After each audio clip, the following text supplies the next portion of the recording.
Hello everyone. I am really excited about a new tool that I've discovered online for researching and keeping track of things that you find when you do online research. The resource I want to introduce to you today is a website called Scoop.it. It's here on the screen in front of you. The address is www.scoop.it. It's a free service. There are some upgrades and premium plans you can do that I haven't used yet. I've found the free service to be really excellent already. And I want to walk you through how to get set up on this and recommend it to you as a way to keep track of your research. As you'll see from the screen, when you go to their website, there's an area to sign up, and you can sign up through a Facebook or Twitter or LinkedIn account. There's some other ways to sign on as well, but assuming that you have either Facebook or Twitter, you can sign on with either one. I sign up through my Twitter account because that lets me then keep track using Twitter of resources that I'm finding. So once you sign up and using your Facebook or Twitter or LinkedIn login, you'll then have the option to log in to Scoop.it using any of these services. Real quick here, I'm going to log in using my Twitter handle and password. Okay, I'd logged in before, so it logged me in automatically, which is kind of nice.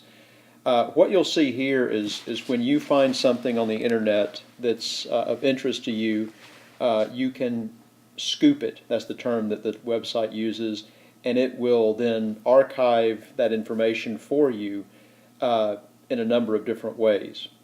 One of the features that I like about this, especially early on in your research, you may have 3, 4, 5 topics that you are curious about, that you have an interest in, that you want to do some research on, and you can actually set these up in a number of topics. You can have up to 5 topics in the free version. So for some of your preliminary research, that's enough to kind of get started and start to put together some of the information that you're finding. 2 of my topics here are kind of teacher topics, and I don't know how interested you'd be in those, but I'll show you how these look.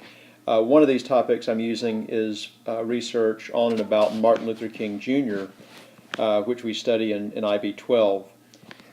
When you have a topic set up, I'm going to go to the View option here so you can kind of see what it looks like when you have some of your resources compiled. These are basically websites that I've found just through kind of browsing around using Google or various search engines to find information about Martin Luther King Jr. And once you've scooped them, the website Scoop.it puts them into this nice visual project that they actually call a magazine, and it does kind of look like a magazine with columns and different headings.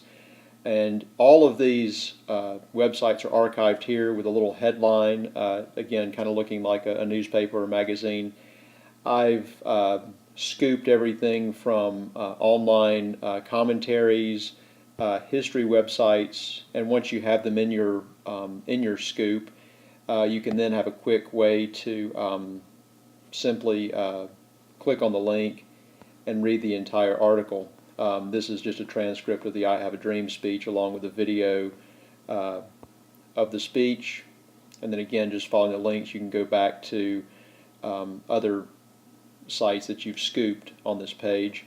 I've also kept some of the blogs that students are doing in here as I've scooped them, so I can very easily just kind of see what students are writing and thinking about their topics as well. So this is from a student posting her thoughts about Martin Luther King Jr. and showing him with a rather unflattering picture with a piece of pizza in his mouth.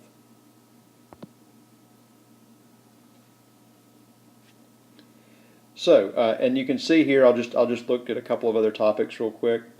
Sorry, screen's a little slow here. I've collected some information that might be of interest to IB parents, and again, you can set those up in a number of ways and kind of keep your research on different topics in their correct categories. The nice thing too here, when you are in this curate view and I've set up a topic, Scoop.it will actually recommend to you some topics, and you might see some things over here. It'll go through keywords, it'll look through, so it'll do some searching for you and give you some suggested comment. Something else that you can do, and again, this is my IB in the news page with some information there. When you want to go out and just surf around the web, you can scoop some things here. For example, if I'm surfing around and I find an interesting article about any topic, I can just enter a link right there, as you'll see, and it will show, very quickly. Let me just think of one here. Red.com. I just chose one at random there, and so it will actually load a link into your page. I'm not going to actually do this one because that was just an example, but I kind of like that you can add things as you surf.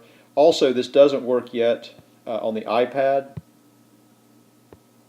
Let me just close this. But there is a little shortcut you can put so that when you are surfing on the internet and you don't have Scoop.it open, they actually have a shortcut you can put on your navigation bar. So when you find a website you like, you can just click on that, and it will also scoop it, and it will let you put it in any of your categories.